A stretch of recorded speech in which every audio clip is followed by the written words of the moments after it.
WCRN.com. The following is a paid program. The opinions are those of the hosts and guests and not necessarily those of the station or its management. It's a corner of America with cozy harbor towns. It's salty air, wicker chairs, and a surf that pounds. The spirit of Massachusetts is the spirit of America. The spirit of the red, white, and blue. The spirit of Massachusetts is the spirit of America. The spirit that we want to share with you. All right, folks, good afternoon and welcome to the first Monday of the month. And for a long time now, we would do the first Saturday of the month, politically speaking, at 7 o'clock with Senator Mike Moore. Now that we don't have the Saturdays, we've moved it over to the first Monday. So being, wow, I can't believe that it's March 7th already, March 7th, the first Monday that works out to be. So it's politically speaking with State Senator Mike Moore. Hey, Mike Moore, how are you, sir? I'm great. How are you? Happy March. Oh, well, thank you. And it's a beautiful day. I know it, right? Yeah. I think, do you think we're done with the snow? We're done, right? You know, we always get whacked with one more storm. Yeah. Remember that April 1st storm? Yes. I'll never forget it because I was driving up from Rhode Island, trying to get back to Worcester in a whiteout. As we all know, the only good thing now we get hit with it, it immediately starts to melt. That's to go away. Yeah. I think we're going to have probably one of the craziest St. Patrick's Day, because the last two we've been bottled up, right? Yeah. Especially 2 years ago, nobody could do anything. Last year, it was still, this is masks off. Nobody's asking for vaccination papers. I think it's going to last 3 days. Well, the effects of it may last 3 days on some people. It does for me, because I do not have the recovery time that we used to have. All right, folks. So Mike Moore will be with us for this hour. You can reach in and have a conversation with the studio at 508-871-7000. That's 508-871-7000. I'll tell you what, the text line, we'll leave the text line up and running at 617-283-297. Yeah, try that again, 297-8388, or email textjoeontheradio@gmail.com. We are also streaming on the TuneIn app, so just punch it in. We're streaming on WCRN website as well. And we're also streaming live camera in studio on my Facebook page, Twitter page, LinkedIn page, YouTube channel, Twitch TV. Check it all out if you want to hear the show. Do you have any other media streams? We're going to have to add. Are there any other? Instagram and some other ones that are out there. TikTok, never TikTok. TikTok is suspending operations in Russia, by the way. That was announced this morning. Good. But you got to remember, it's owned by the Chinese. And the reason they're stopping it is they don't want people to be able to see. They're not stopping it. They're stopping in Russia so people can't show what's going on in Ukraine. So it's a favor. Okay. You want the social media open. Right. It's not like PayPal, Visa, MasterCard. They all stopped transactions in Russia. Yeah, because you want the Russian people to see how bad it's going. Exactly. Over there. Yeah. So they're Chinese are doing the Russians a favor by cutting that platform off.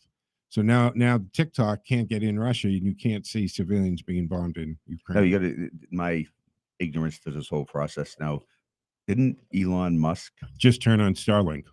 So how does that affect now Facebooks and all that? Well, what happens is even if the internet infrastructure goes down in Ukraine and they targeted that TV tower, they do want to get control of it. Plus, they can shut off the internet if they get access in that infrastructure.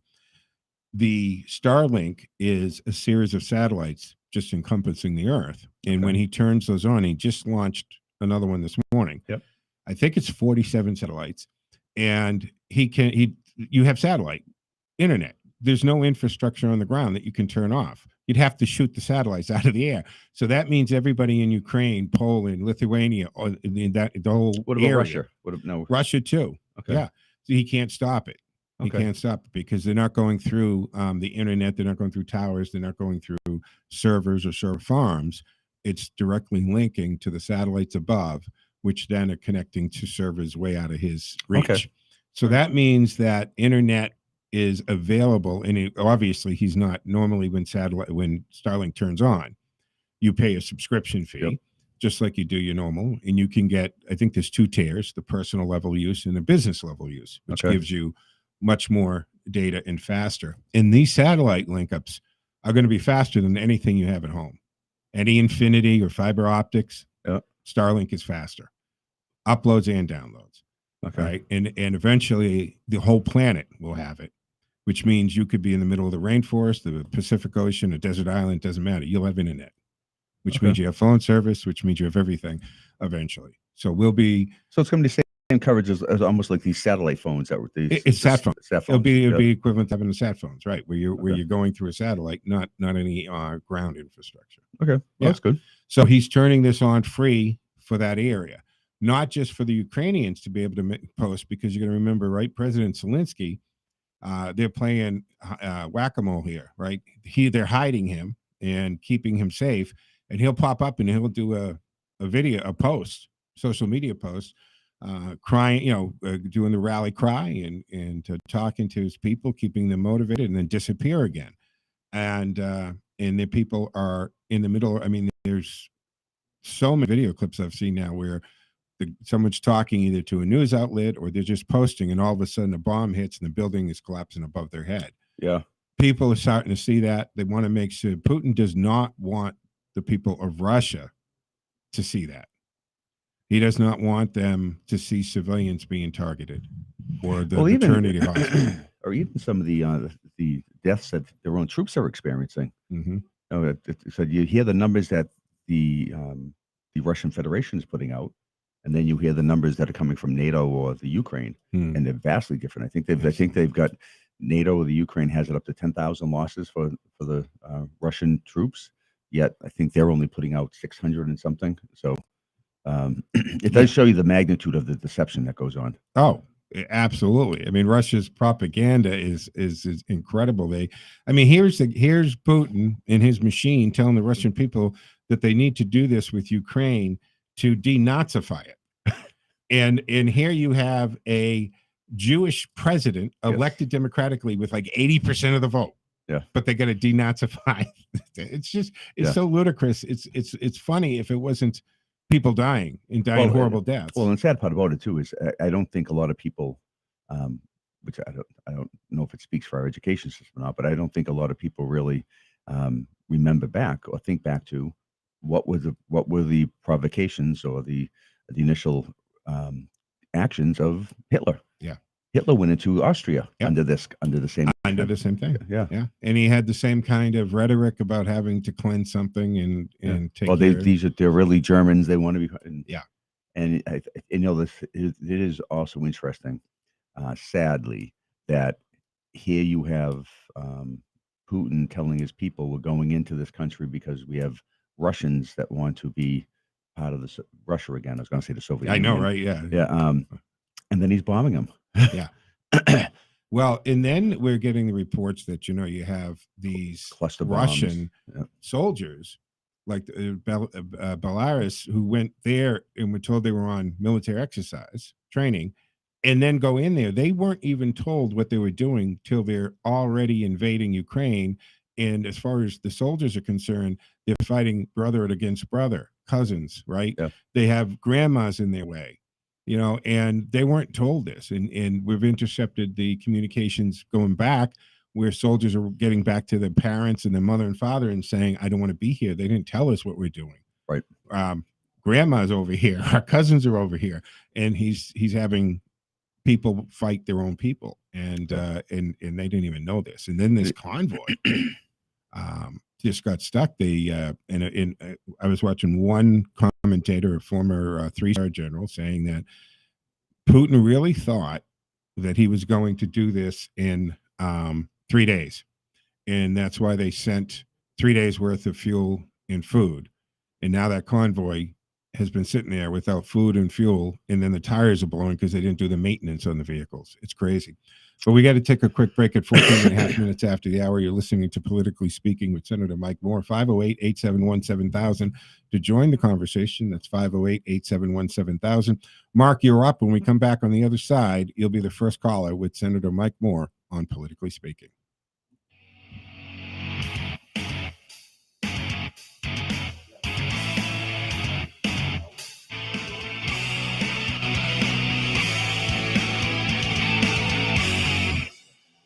A wedding is a beautiful ceremony that honors the joining of two human hearts, and it is the most important day of your life. And if you'd like your wedding as a memorable experience and a genuine reflection of who you are, and one that your family and your guests will carry with them for the rest of their lives, I'd offer you to consider a Justice of the Peace. Justice Missy Margolis has been performing her duties for over 20 years for the sheer joy and pleasure of bringing other people happiness. Missy officiated my wedding ceremony. She will work with you to create the perfect wedding ceremony that reflects your traditions, beliefs, and culture while showing the world the beauty of who you are. I've personally known Missy for nearly 40 years, and whether you have a complex or a traditional wedding, a quick modern wedding, or a ceremony, Justice Missy Margolis will make it beautiful. Missy can also do vow renewals, remembrances, and ceremonies that include your children. She can perform a small, intimate ceremony to a large wedding any day of the week. Missy is truly a justice for all. And you can call Missy directly at 508-735-8999 or by email at justicemissyforyou@gmail.com.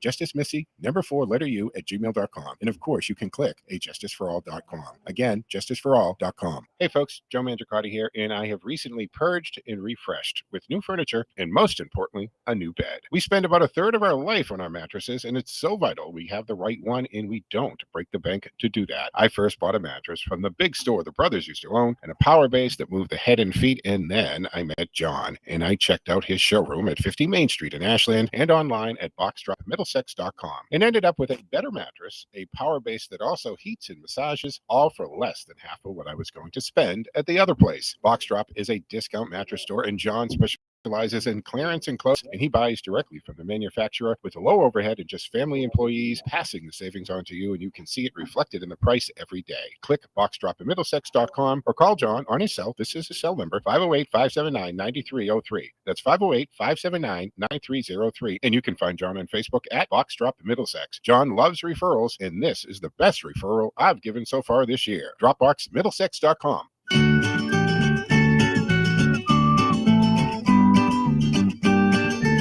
This find of her home for Teddy's Friends brought to you by Boxdrop Middlesex Mattress Outlet. Today's candidate is Moto. He's a 4-year-old male terrier American pit bull mix, tan and white, and is very much house trained. Moto is an intelligent boy who knows what he likes. Some of his favorite things are strolling leash walks and quiet nights at home. This lovely boy is sweet and laid back and shy side with plenty of good manners and expects the same from both human and dog alike. For Moto, this means taking the time to get to know him. Moto is a gentleman who prefers to exchange pleasantries and go for a walk rather than to chest pump the high five type greeting that more outgoing individuals prefer. He is past that puppy stage and in the prime of his life. Moto is looking forward to living as the only dog in a quiet adult home. Moto's motto is relax and take it easy. If you share the same philosophy, Moto might like to meet you. For more on Moto, click Teddy Goodpup's Facebook page. Pictures and links to the Worcester Animal Rescue League. Find of Her Home is brought to you by Boxdrop Middlesex Mattress Outlet. Click boxdropmiddlesex.com or Facebook at Boxdrop Middlesex.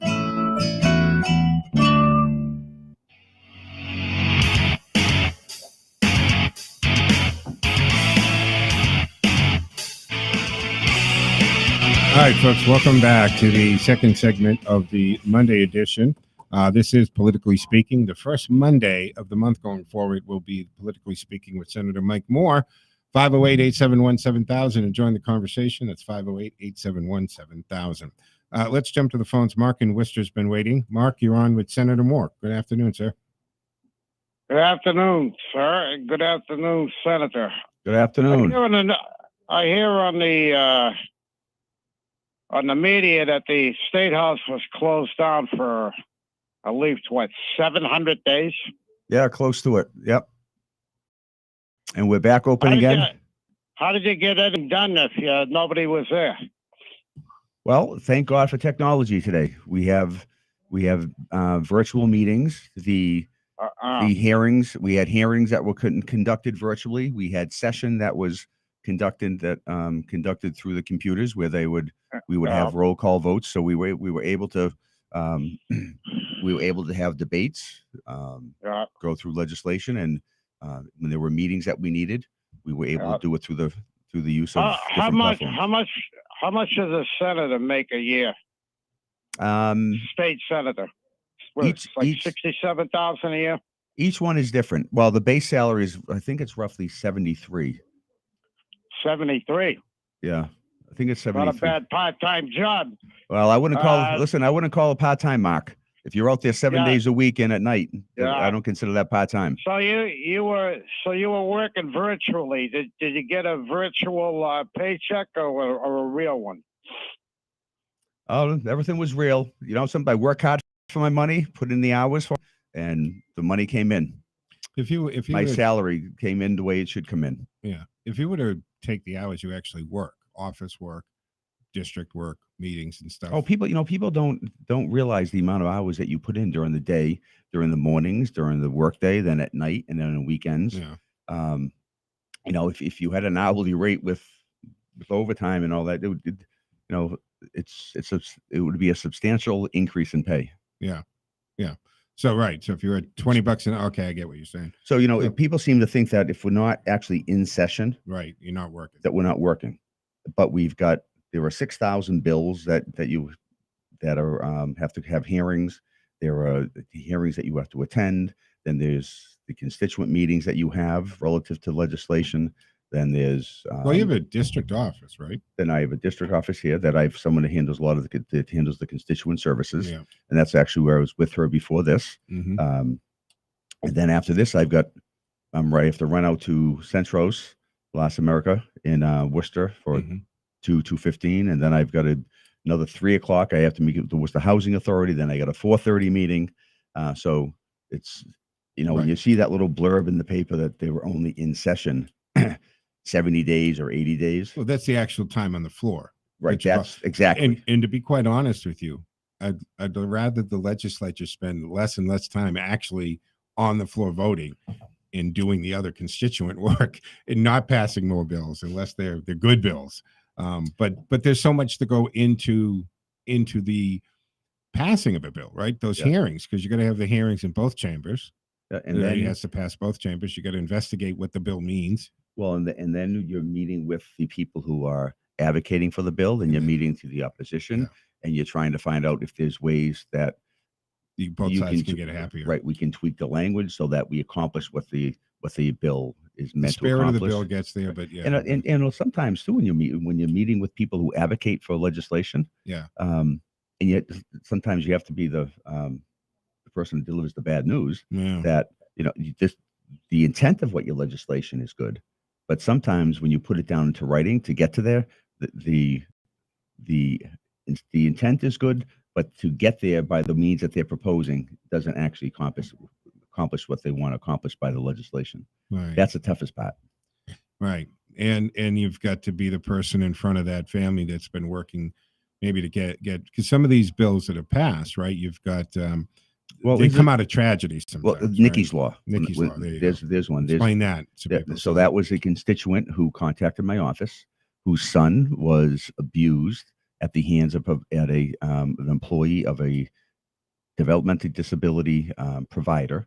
And so what we found out through that meeting with that constituent and the abuse that took place, that there were loopholes in the hiring process and how the hiring and actually the termination of individuals who may have committed this type of conduct, this inappropriate conduct, that we went back, we drafted the legislation with working with them. So basically what would happen is if you had an individual that mistreated someone with a developmental disability, many times the families would not want to go forward because one, it's difficult on the victim. Yeah. Sometimes there's issues where they don't have the ability to communicate properly. And when it gets in the paper, too often it's the victim, the one who gets all the attention rather than the person who actually committed the conduct. Yeah. So they would not go forward with criminal cases. So, and when you don't go forward with the criminal case, when the future employer does a criminal history background check, They're not getting the information. that's they not on need. there. Yeah. So there were a lot of times there were settlements reached. So And part of it is NDA at that point. well, I guess it depends if there was an NDA or not. Yeah. But many times the provider would terminate the person, and there's no record of it. So now that individual then goes to another employer, same industry, gets hired there. The company does everything appropriately that they're supposed to do. They do all the background checks and everything they're supposed to do. But they don't have that Little that, piece of that information. miss right. Yeah. So basically, what Nikki's law requires is when the person is terminated, the the employer has to submit the person's name to the registry, to a database that we had formed, that created. And when someone's hiring an individual, they also have to run the person's name in that database.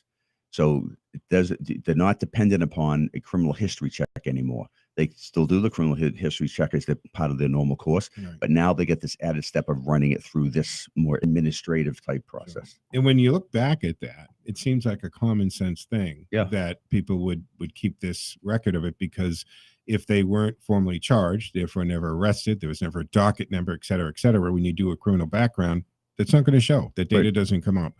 Yet they could have been terminated 1 or 2 times, 3 times, for crying out loud, under either the cloud of suspicion or an admitted thing under the standing they resign and all that. So that's great. But the point is that didn't get through, you would have had to go back to this family and say, yeah, we can't do this legislation because the opposition stopped it because of privacy laws actually this legislation took 4 years to get through, because we just, as you're saying, we had to meet with the opposition, and there was opposition to it, that people that represented the employees. Now, and as we know, from this, there can be, I don't want to say false accusations, but because of the nature of this type of work, there can be conduct that is misconstrued. Right. So there was a lot of issues with how do we set up a due process system so that someone is not unfairly penalized or hurt by this. So that took 4 years. And that meant that you were spending 4 years of your life on this bill. Yeah. And actually, when they did the campus sexual assault bill, that took 6 years to get through. And most pieces of legislation, I'm going to say, takes 2 to 4 years, because the first hearings, that when you first started having hearings on the bill, that's when you're going to, in the first, I'll say the first legislative session, that's when you have the advocates who are for the bill coming out saying why. Then you have the opponents coming out saying, and then you have to actually go through and see if there's actually any merit to the arguments. Yeah. So there's a long process, and the process is meant to be that way, because you don't want 6,000 bills filed. You don't want 5,500 of them getting passed. Absolutely. So it's meant to try to be a more deliberative type process. Right. And let's not forget, right? All of this is always on a clock, isn't it? Because if these bills are introduced in a legislative session, right? Yes. And if it doesn't make it through in that then you session, have to refile it. And then you got to refile it. So every time a bill gets filed, the clock starts, and you've got to get it, through both chambers, through the committees, through the investigation, through those hearings, all in time for that legislative session. Yeah. So going back to the original, I would say that a lot of people don't really realize the amount of work that goes into just one piece of legislation. Yeah. And then you've got, again, now when you're a committee chair, then you've got to organize the hearings. And you, just as you were saying, Joe, if you're the committee chair, you're working with the House staff. Yeah. And you have to not just your bills, you have to work on all the bills that are filed through that committee. Yeah. And then now you've got your regular constituent work you're doing. Then you've got regular other meetings that you're having with the cities and towns. And these staffs that are working for the committee chairs and the speaker and the Senate president, how big do these staffs get? Because 6,000 bills, that's a lot of reading, a lot of research, a lot of hearings. Well, actually, so the way it works is the Senate, we do not get any additional staff. The House, so you'll have 2 committees. You'll have a joint committee, and which means representatives from the Senate and the House. There's a Senate chair, there's a House chair.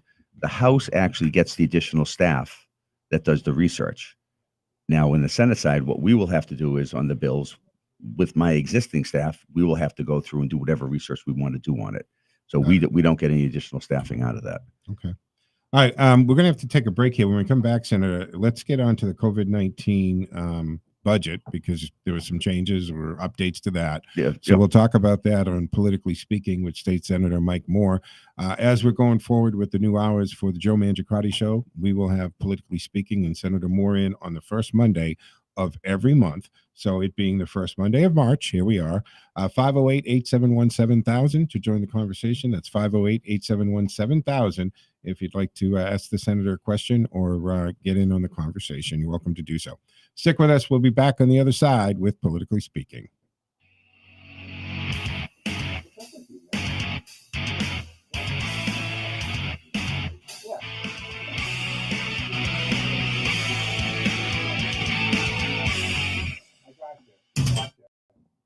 I'm Ed Donahue with an AP News Minute. The fighting continues in Ukraine. Russia announced a limited ceasefire. Ukrainian officials accuse Moscow of resorting to medieval siege tactics in some places.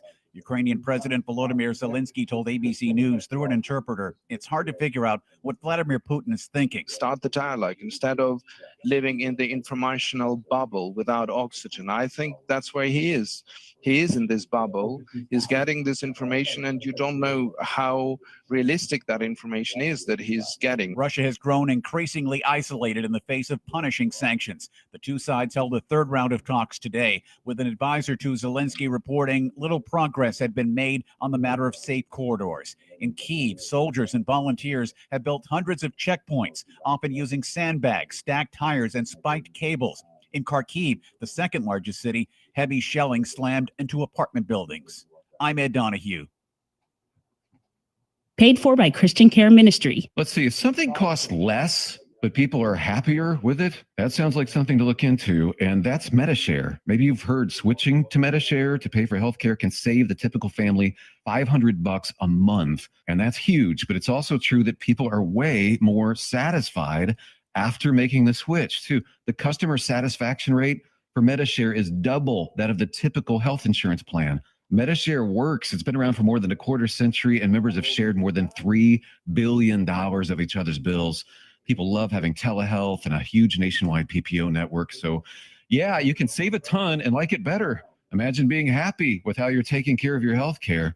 So if you're self-employed or part of the gig economy, or you just want a plan you're happy with, you can call right now and get a price within 2 minutes. A very, very smart use of 2 minutes. Here's the number you need, 855-BIBLE. That's 855-51-BIBLE, 855-51. Time now for the forecast from the Boston Independence Group Weather Center. Call Jerry Doherty today at 877-772-1776. Retirement is within reach. I'm meteorologist Sherry Spear. Here's the latest Boston 25 weather on radio, 8:30 WCRN. We've got a mild afternoon with temperatures in the 50s. We've also got an increasing risk of rain. So we go from patchy showers in the afternoon to heavier rain and even perhaps a thunderstorm coming through this evening with some gusts up to 50 miles per hour. So we'll be on a weather alert for those strong winds starting at 7 o'clock tonight. I'm meteorologist Sherry Spear, and you can hear Boston 25 live for the morning drive weekdays on AM 830 WCRN. Another marvelous Monday in New England.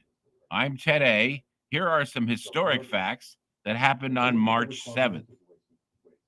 In 1644, Massachusetts establishes the first two-chamber legislature in the colonies. In 1774, King George III charges colonists in Boston with injury to British commerce, closing the port to punish participants of the Boston Tea Party. In 1801, Massachusetts enacts first state voter registration law. In 1876, Alexander Graham Bell received a patent for the telephone in the United States.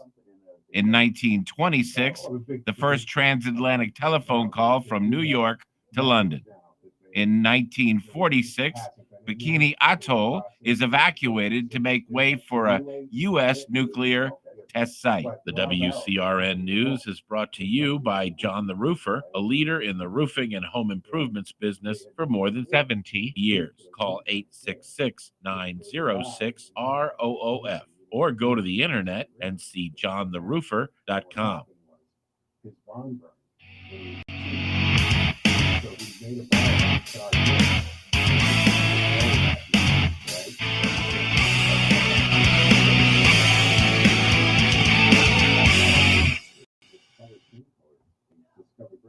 All right, how you doing? We're having just a good conversation today. This is Politically Speaking. Senator Mike Moore, Joe Mangiacotti. We're talking about bourbon and aging bourbon in the break here, and this knowledge about this is the benefit of doing Out with Joe for years. and talking to distillers and whiskey makers and winemakers and finding out that, the history of the bourbon actually comes from a barrel that was made. The story goes, so there's a guy who his barn burned, and he was kind of a cheap guy. So he made barrels out of some of the charred wood, and he sent it down the Mississippi River. The river was low that year, so there were a lot of sandbars, and it got stuck, and it took a while to get down. So by the time they tapped that barrel, it had sat in this charred barrel, and it absorbed the cream color that we know is bourbon. No, that's clear. When they make that liquor, that pure alcohol, yep, it's water-like. It's clear as well. So that's how bourbon was. That's why it's America's bourbon is American, because it came from a charred barn barrel. Is how that happened. But the agent thing is, it doesn't matter. It's 12 years is the max, right? Okay. You get these 25-year-old Scotch or bourbon or whiskey. Well, the thing is, they start taxing that, Senator, when it goes in the barrel. That's why you pay more for it. But you don't ever need to buy a bourbon older than 12 years. It's not going to get any nicer, creamier, richer.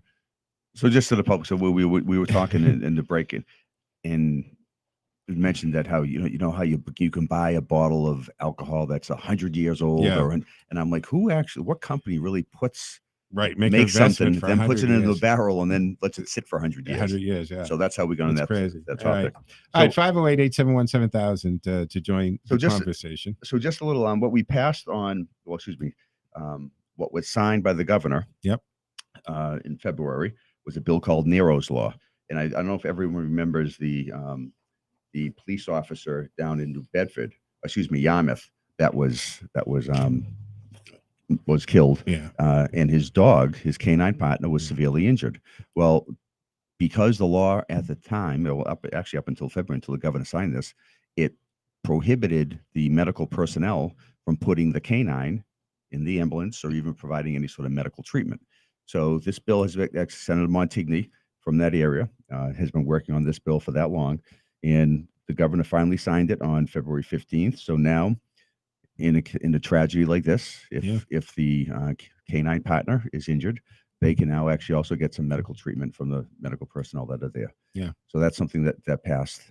Well, if I'm ever in a car accident and they show up and they're not helping Teddy, we got a problem. We got a big problem. Right? Put him on the stretcher first. Get him out of here.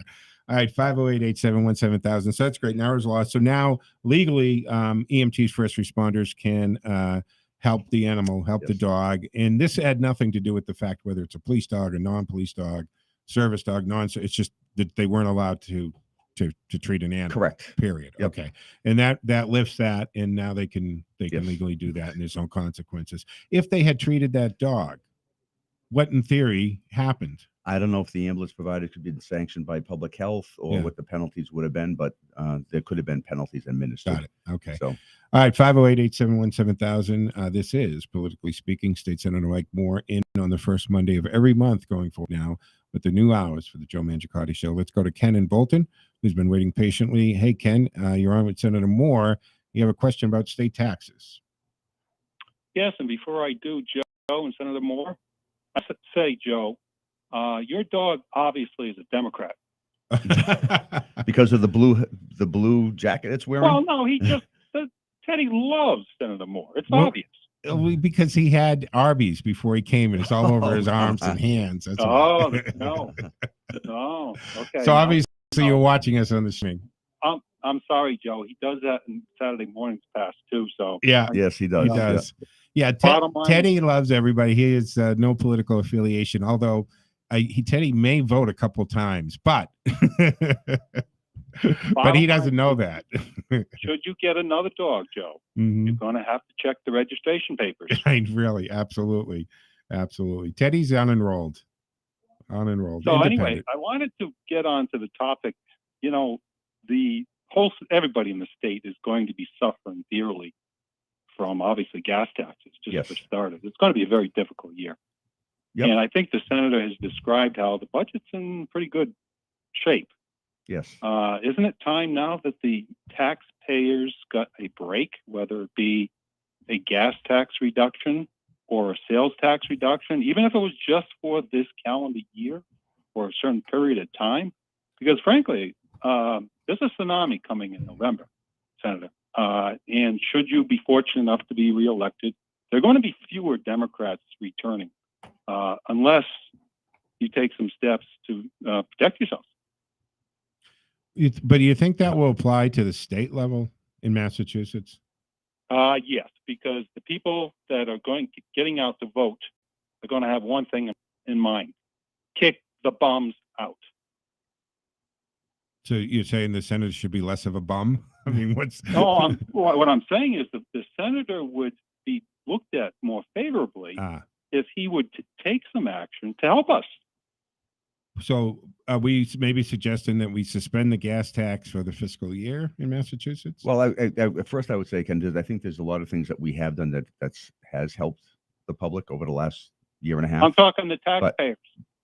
So am I. I'm talking to the taxpayer. There's a lot that we have done over the last year and a half to help the taxpayer and to help the businesses, which actually has helped them thrived over the last during the whole pandemic. I will say this, that it's funny you did bring this up, because I did mention this to Ways and Means chair the other day. If we were looking at any sort of suspension or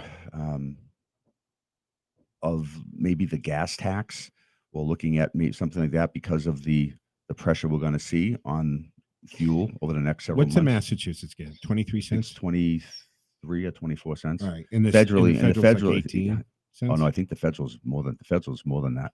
Oh, I thought we were actually higher than the federal. No. Okay. No, if you want to Google it, I think the federal is quite substantially higher than that. So between the two taxes, we're somewhere in the 50 cents a gallon range. But you got to remember though, we cannot spend the federal tax. So right, that's not right. That's federal money. Right. Right. No, but I'm just saying. So the initial reaction I got wasn't positive, but we got to. I know there are some initiatives that the governor had put into his budget going to the House. Now, the House hasn't done their budget yet, so we don't know whether they're going to include anything or if it's going to come over with some of his proposals or with none of his proposals. So we won't find that out until like April. So right now, all right. So that's the background. I was going to get into some other budget stuff, but go ahead. Do you have anything else, Ken? I don't want to just ramble on. I'm just saying there'll be repercussions without action. Just a warning. Okay. Yeah. All right, Ken. Thank you for the call. Actually, Jazz looked at it's 18.3 cents per gallon for federal tax. That's it. I thought the federal was higher. No, I knew federal was lower. That was because that was always the thing. Is Massachusetts is our gas tax is higher than the Fed part of it. So it's 18.3 per gallon on federal, and the 23 something for Massachusetts, almost 24. Okay. So my mistake. So we're pushing. We're in the 40 something cents, almost 50 cents a gallon. And if you've got to load up, that's $10 for 20 gallons. And you got to load up once or twice a week. Let's call it 6 or 7 times a month. That's a lot of money. I've always said this about the gas tax. It's the most unfair tax and expense to the working class, middle class, the paycheck to paycheck, because the guy who has to 24.3 on diesel, by the way. Thank you, Jazz. So the guy or woman who has to, live paycheck to paycheck, has to go to work every week. They don't have a choice, right? They got to get up. They got to drive 23 miles each way, 30 miles, whatever it is. They got to buy the gas just to keep everything rolling. And if all of a sudden they're spending $120 or $130 more a month, and nothing else changed, something suffers, right? Yep. Their diet suffers, their vacation suffers, ballerina or football or whatever, or family vacation, or maybe cable. No premium channel. I don't know. Something has to go because it's X amount of dollars.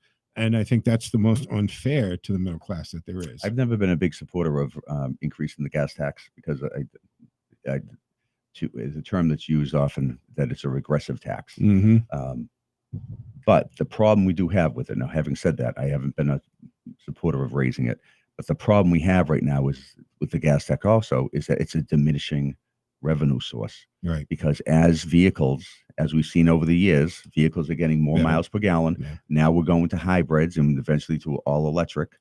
So for that money that's used for maintaining our roadways, there's got to be something to supplant that, or for us to utilize. So that's the problem we have with the gas tax. Or we find out how New Hampshire maintains their roads at a fraction of the cost of Massachusetts does. But also, I don't think they have the road infrastructure that we have. That's one thing. One thing I learned when I'd say my first or second term,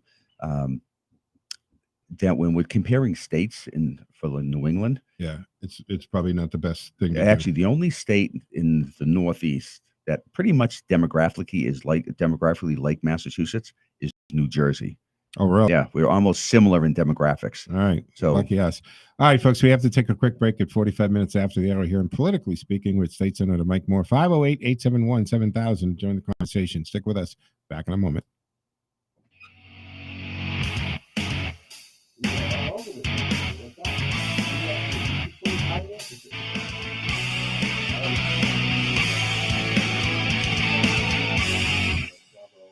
Hi, I'm Joe Mangiacotti, and you probably recognize me from the radio, or at least my voice, maybe from this station you're listening to now. And if you don't know, over my 30-plus years on the air, I've been best known for the real estate, mortgage, and financial talk that I've done. And what you may not know is that I haven't just talked the talk, but I've walked the walk. You see, I've been a licensed real estate salesperson here in the Commonwealth since 1984. And my very first venture into talk radio in 1986 was actually a real estate talk show. So I just wanted to remind you, or maybe inform you, that if you're considering selling or purchasing a property or looking to invest in income-producing property, consider having a conversation. You won't just be tapping the 3+ decades of my experience with marketing, purchasing, investing, and even being a landlord, but that of the countless experts and professionals that I've had the privilege of interviewing, working with, and learning from. Think of the vast network and contacts you'd have access to. So before making a move, make a call. You can click joerealtors.com, find me on Facebook at Joe Realtors, or email me at cameoproperty@gmail.com, or just call direct to my cell, 508-969-1088. That's 508-969-1088. And listen to Heidi Zizza and myself on Handling Change. Hey folks, Joe Mangiacotti here, and I have recently purged and refreshed with new furniture and, most importantly, a new bed. We spend about a third of our life on our mattresses, and it's so vital we have the right one, and we don't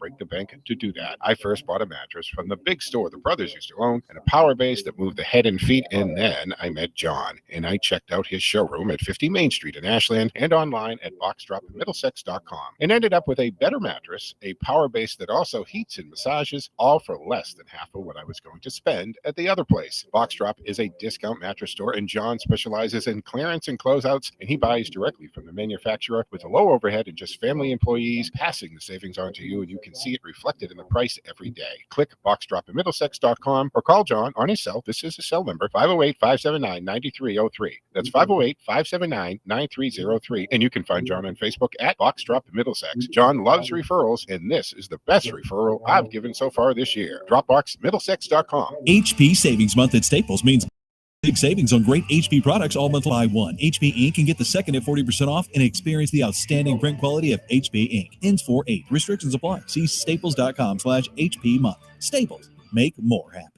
We know why you're awake. Your child is about to get their driver's license. Levante's Auto School offers 1-week driving programs to help make sure your child stays safe and focused behind the wheel. 877 Drive Ed. Who's Ed? That's the number for Levante's Auto School. Learn to drive safely and efficiently. Visit one of our 5 locations throughout Massachusetts. Click levantesautoschool.com. Levante's Auto School shows you how to learn the rules and keep your cool.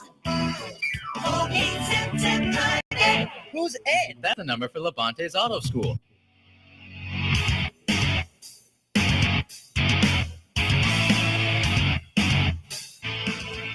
All right, folks, welcome back to the Monday edition of the Joe Mangiacotti Show. And this is Politically Speaking. The first Monday of every month going forward will be Politically Speaking with State Senator Michael Moore. 508-871-7000 to join the conversation. That's 508-871-7000. Don't forget, many ways to listen to us on TuneIn app, on the station, any of those ways as well. My Facebook page, Twitter, etc. Plus, it's a podcast. And you can download us on Spotify, iHeartRadio, TuneIn, all of those platforms that we're on. Okay, so quickly, because I know we're short on time. Yeah. So we early at the beginning of February, the House of Representatives sent the supplemental budget, a COVID-19 supplemental budget, over to the Senate. Mm-hmm. It was roughly about $55 million. Mm-hmm. After it left the Senate, it was like 76 million. Then it went to conference committee, which means that they take the two versions, they work out the differences, and when it left conference, it was up to $100 million from the supplemental budget. So the legislation earmarks $50 million to establish COVID-19 testing at community health centers, regional vaccination clinics, urgent care centers. We also had funding to purchase rapid COVID-19 antigen tests that would be made available. Is allocating this budget from the money that Massachusetts got for COVID-19 relief. Okay. Yep. So it's not our tax money. Well, it is always our tax money, but it's not the Massachusetts tax money. It's coming from federal, which is our federal money getting recirculated back down to us through COVID relief. Right. And we still have 2.5 billion left of the 5 billion from last year. Yeah, that's nice. So, and again, that has to go towards specific purposes. Right. These can't be for ongoing operational costs because we don't want to build departmental budgets that we can't afford after the funding. So they're a project. Right. So then we got the bill also earmarks $5 million to increase youth vaccines. We also set aside $5 million for the infrastructure and staff capacity at health centers. We did a COVID-19 emergency sick leave program for $25 million. That's for essential workers. This program offers 1 week's pay, which is capped at $850. Another further $1 million earmarked to the Department of Unemployment Assistance so that they can boost their public information campaign as it relates to unemployment insurance. And the bill requires Health and Human Service Secretary to create a detailed plan to eliminate vaccination disparities within 120 days. So we did that. And another bill we did, which was pretty comprehensive, deals with an act relative to pharmaceutical access, cost, and transparency. It's an attempt to try to reduce some of the costs for our pharmaceutical items for the customers or for our constituents. So that's a quick survey or a rundown of what we've done over the last month and a half. All right, you're speaking with Senator Mike Moore. This is Politically Speaking. And like I said, so the first Monday going forward of the month will be Politically Speaking. 508-871-7000 and join the conversation. Ed and Lester would like to jump on with the senator about gas tax and roads. So you're on with the senator, Ed. Hi, Senator. How are you today? Good. How are you? Good. I know you've been in office there for a while. I'm sure you've done a great body of work. I sensed a little bit of deflection in your answers about the gas tax and how and your answer is that you've never been in favor of increasing it. I think it's a little bit surprising to know that you were not aware that it's higher, and it's considerably higher than the federal tax on gas.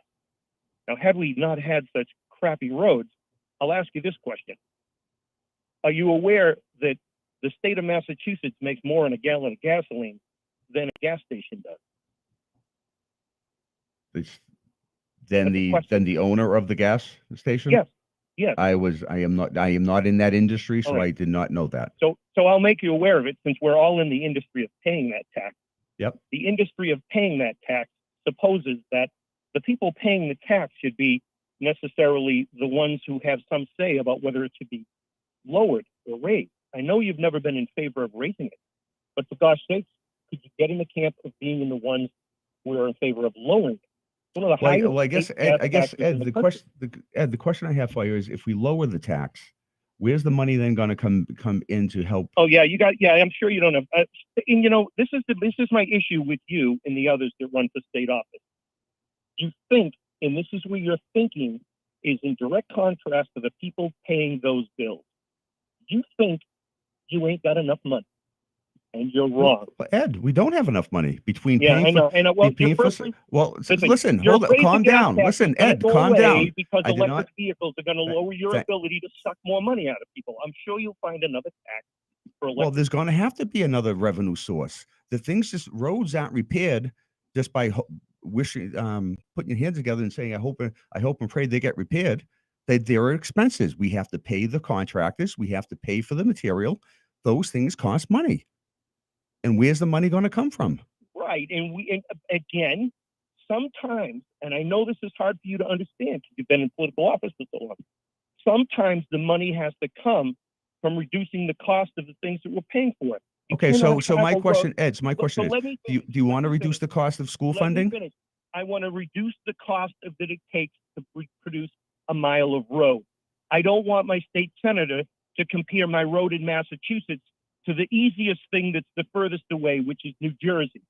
The reality is that the state of New Hampshire makes a road with 7 inches of crushed stone and 7 to 12 inches of asphalt on top of it and a much lower state gasoline tax. What we get is every 5 years, we fix it for the next 20 by putting in half an inch on in the roads in Cleve. Everybody listening to these shows knows that our roads suck. You can't get beyond that. So your first deflection is, well, where are we going to get the money? Where are we going to get the money? That's not a deflection. It's an actual fact. It's where we're going to get the money. And also, Ed, I'm not just talking about what it makes, as you're describing how thick the road is. I'm talking about the amount of roads. Massachusetts, our infrastructure is much more comprehensive than New Hampshire. And you can't argue that. You're saying that New Jersey has comparable number of miles of road. In other words, New Hampshire doesn't have as many miles as Massachusetts. As miles in the infrastructure that's needed. The Massachusetts does compare very well to New Jersey. Okay. And that's when you start comparing Vermont, New Hampshire, Maine. There's different infrastructure requirements. Not just making the road itself, the amount of roadways and the amount of people that use those roadways. Okay. All right. They have fewer cars. They collect fewer taxes as well. You know what? It's relative. Don't dismiss and deflect the fact. I'm not trying to dismiss or deflect. I'm just we collect too much in gas tax and our roads suck. That's the budgetary conversation that we're having. Thank you. You want to? So, I mean, how do we address this issue? There seems to be this perception, Senator, that our roads suck. Sadly, perception's reality. Yeah. And there's lots of places that are very happy with the roadways. And there are some communities that aren't very happy with the roadways. Mm-hmm. Let me say that, because I by no means pretending I'm an expert on how the roads are being done in Massachusetts, but just as a citizen who uses the roads, and probably not as much as most people, right? I do a lot of work from home, so I have that benefit. But it seems like there's been a heck of a lot of road work been going on, especially in Worcester. I mean, I moved out of Worcester. But prior to moving out of Worcester, and I know that might have something to do with the whole Kelly Square thing and the stadium being built, and there was constant construction. But I noticed a lot of construction going on. Is that because of federal money that came down for us to do that, or what? Why did there seem like there was this burst of? We haven't utilized the $12 billion that just got sent down. Well, passed within the last 6 months. Yeah, we haven't utilized that money yet. So that money's got to be, that money still has to be dispersed. So that infrastructure money is available to be used. Okay. Is there something to how we make our roads opposed to other states? Because again, I don't pretend that I know what Ed's talking about 12 inches or 7 inches of crushed stone versus half an inch and all that. I mean, I'm sure there must be ways that using one method is better than another. Is that something? And Joe, as you are, I am not in that industry. This is when we get the information, the requests from the Department of Transportation. But I'll tell you what, Ed, you sound like you do know. So, I mean, you can message the show or whatever, because if you understand that, I wouldn't mind an education on roadways and how, what the layers are and how I wouldn't mind having that knowledge, and I'd be happy to share it on the show. I don't know. I think a road's a road, right? They throw down the asphalt, and I don't know. You follow the detour while the machines drop the stuff in, and I'm sure there's a whole science to it. And I know there are those out there that say we get too much money, but the bottom line is we have money that we derive for the roads from the gas tax. Mm-hmm. I don't know how anyone can argue the fact that we're getting less money. Because we're driving, right. We're going to hybrid, we're going electric. And of course, look what happened during COVID and lockdown. Right. Not only, I mean, there was a gas glitch. I mean, all of a sudden, so now the positive, it went down to $38 a barrel because nobody was driving. Now, a positive to this is if there are more people that are doing that, we continue with the remote work. Yeah. Some of the infrastructure expansion and to the roadways isn't as necessary. Isn't as necessary. Unfortunately, that went fast. The first Monday for politically speaking. We went very fast, and I know you've got to do a senatorial duty in Worcester, so Yes. you got to get going. Thank you for stopping in for Politically Speaking. Again, we'll do it on the first Monday of every month with State Senator Mike Moore. So same time, same channel, just Mondays now instead of Saturday mornings, the first Saturday of the month. And they can reach you through your website or at the State House. Yep. Email address is michael.moore@masenate.gov. There you go. All right. Thank you, Senator. Hey, enjoy the rest of your day, folks. We're going to run.